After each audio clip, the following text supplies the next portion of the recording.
Today let us start with percentage. Percentage, I hope you already watched the video.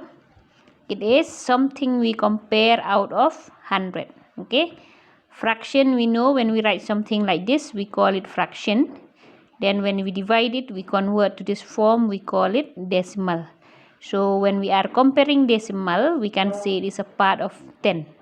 But when we compare, suppose you have big one, no, divide it into 100 small part. So that part is what we call percentage. So remember one thing, when we have to compare, to convert to percentage, you always have to multiply the part with total into 100. Like here, okay, you can see it becomes 60%. If you already have this symbol percent, it means you have to write 60 by 100. Remember that. Okay, when they say you have to convert to to percentage, you have to multiply by 100. But when you already have percentage, you have to divide by 100, because remember percent means a part of 100. So using those, let us see the application 7.3. We will do only question 1, 2, 3, 4 and 8. So let's see question number 1, what to do. You have the rent of a house was increased from rupees 2500 to rupees 3000. So find the percentage increase. We need to see how much it increased, and then after that we convert it to the percentage. Okay, so you already have the original, that means the old rent. First of all, it is equal to rupees 2500. Then the new rent, it is equal to rupees 3000. So clearly from here you can see how much it increased. From before it is 2500, later it is given to be 3000. So clearly how much it increased? It increased by 500. So now what to do? We need to convert this to percentage.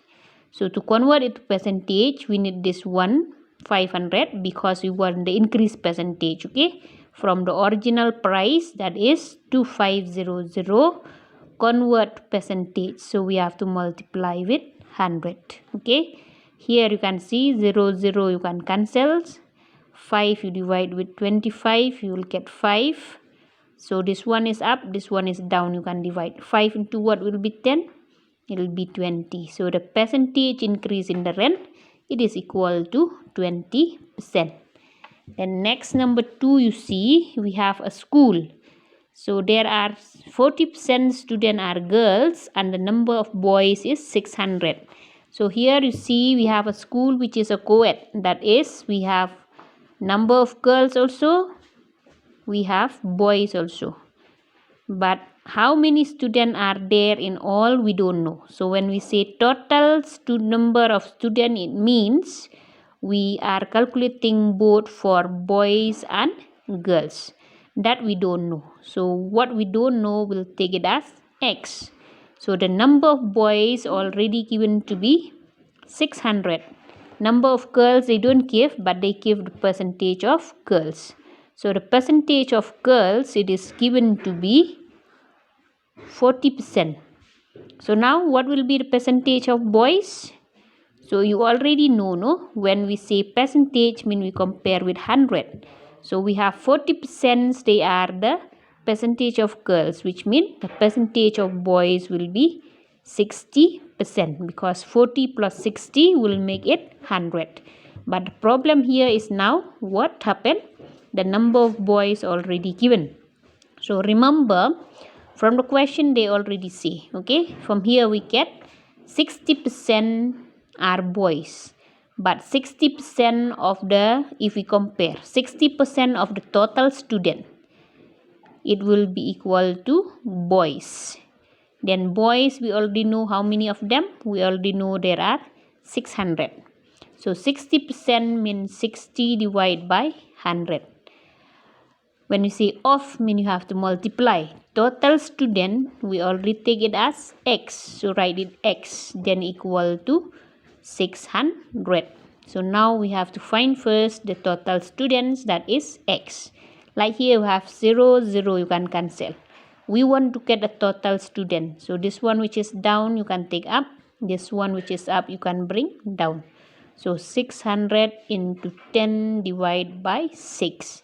606 you can divide because up and down 100. If you don't know to do directly, please do yourself by the side. Okay. So 100 into 10, it will be 1000.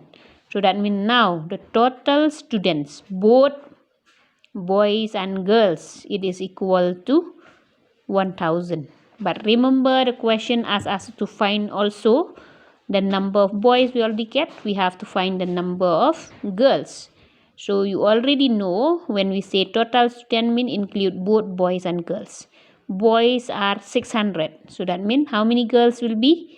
1000 minus 600. It will be equal to 400. That means in that particular school we get 600 they are boys, 400 they are girls.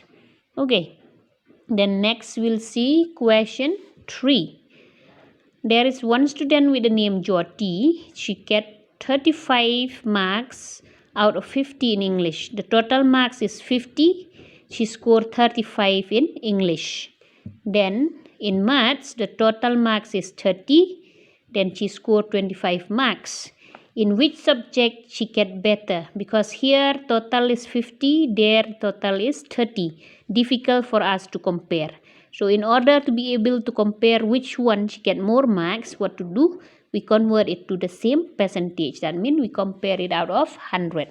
So you already see that mean in English, how much she score? 35 out of 50. Okay, so let's convert it to percentage.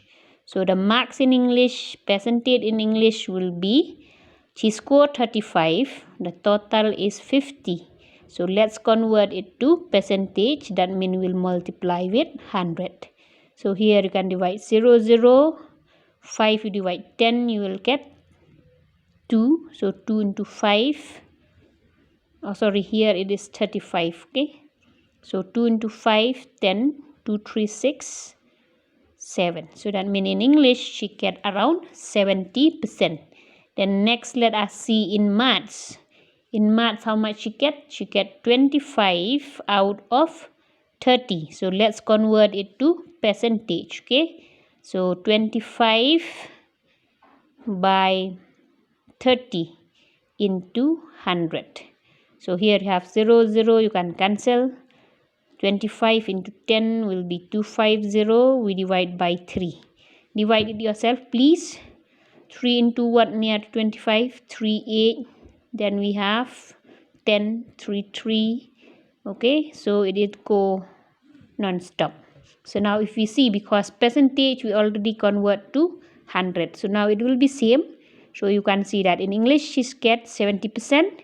In maths she get 83.33%, which means that she score more marks in what subject now? You can write yourself. In English she gets 70%, whereas in maths she get 83. So clearly she get more marks in maths. By how many percent?